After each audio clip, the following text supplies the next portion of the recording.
दीदी, मेरा नाम त्रिशा जैन है। आज मैं आपको 7 तत्वों के बारे में बताऊंगी। वस्तु के स्वभाव को तत्व कहते हैं। तत्व 7 होते हैं: जीव, अजीव, जीव अजीवाश्रय, बंध श्रवण निर्जरा, मोक्ष। जो जानता है, देखता है, सुख दुख का अनुभव करता है, उसे जीव तत्व कहते हैं। जैसे हमारी शरीर में रहने वाली आत्मा, जो जानता देखता नहीं है, सुख दुख का अनुभव नहीं करता है, उसे अजीव तत्व कहते हैं। जैसे हमारा शरीर।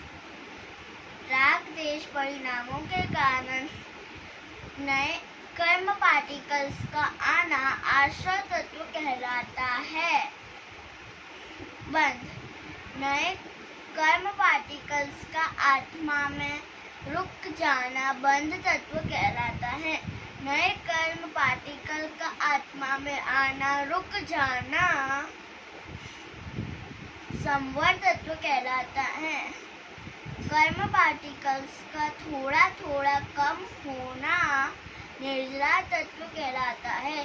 आत्मा में से सारे कर्म पार्टिकल्स का निकल जाना मोक्ष तत्व कहलाता है। जय श्री